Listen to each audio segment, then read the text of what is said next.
Hello everyone, Hank Miller with the Hank Miller team here. Where are we? Beginning of July, well, middle of July. Uh, Market shifted in Atlanta, because last time I forgot to mention where I was.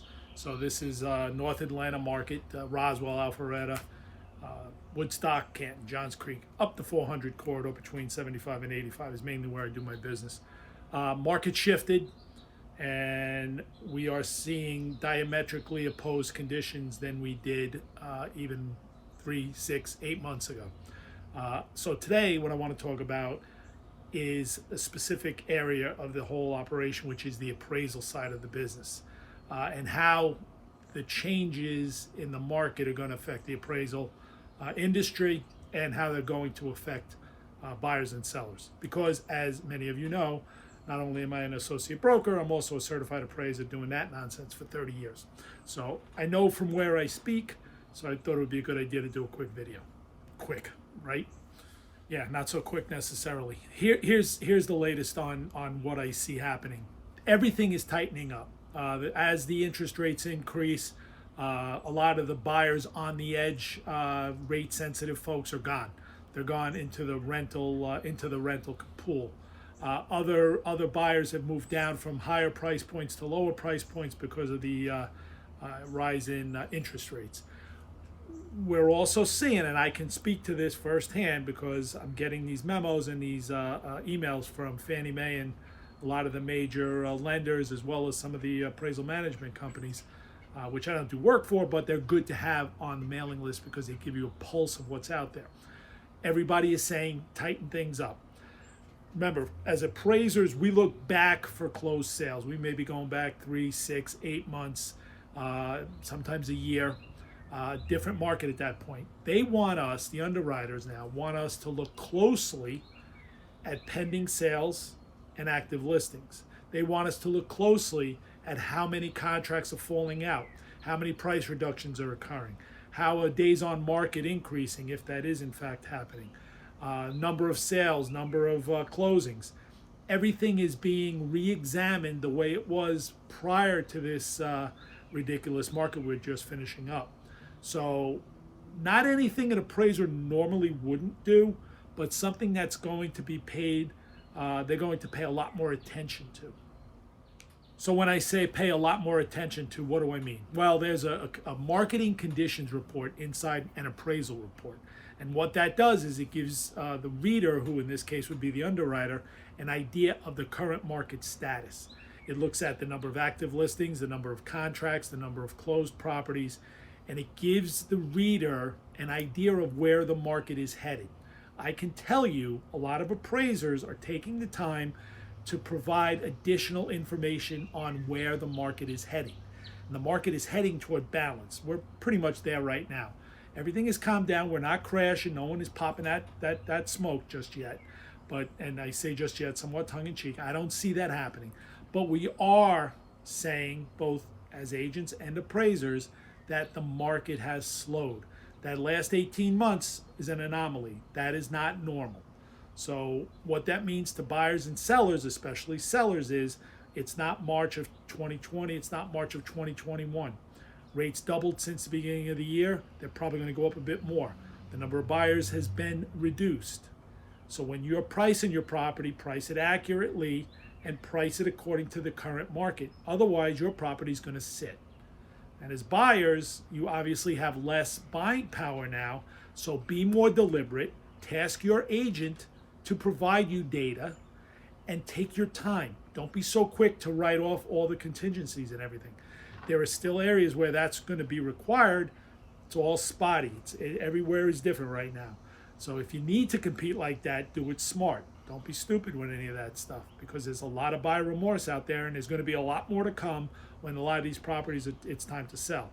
So just everybody pump the brakes. Expect lenders to tighten up on underwriting. And by that I mean, check those credentials for the buyers a little bit harder, debt to income, credit ratios, credit scores, and all the ancillary things that they look at. Appraisers, we've been told, not in debate anymore, The appraisals are going to get underwritten a little closer. Much more attention is paid now to where the market is and where the market is expected to go.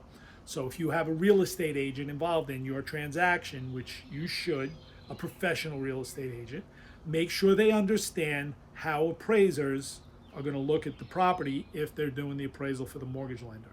And it's good to come out there. It's good to meet the appraiser. It's good to have the agent provide information to the appraiser that they can use that they may not otherwise have or get.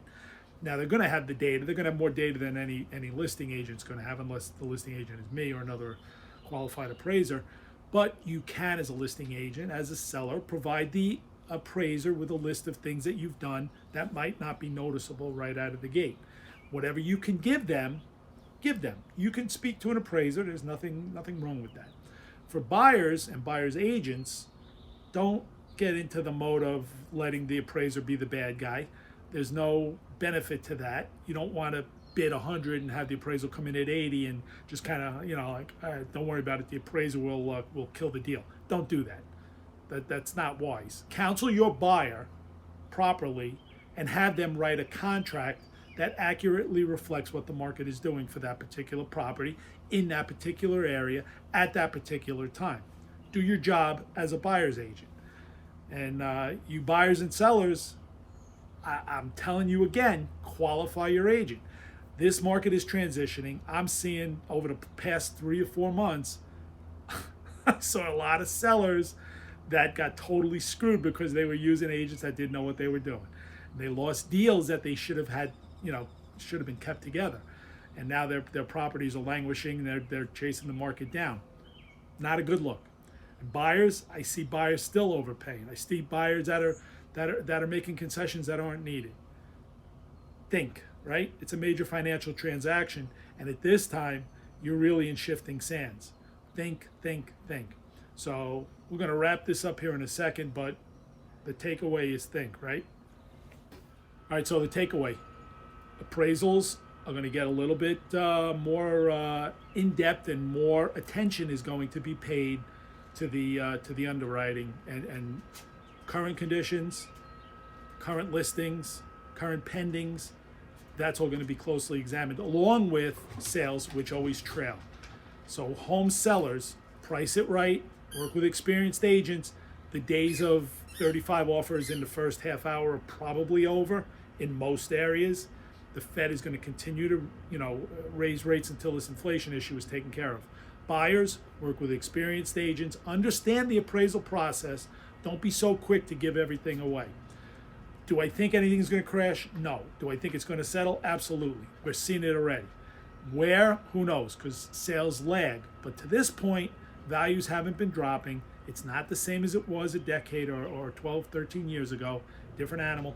But down the road, we're going to look at the re-emergence of adjustable rate mortgages and some of those lending moves that can put people into trouble.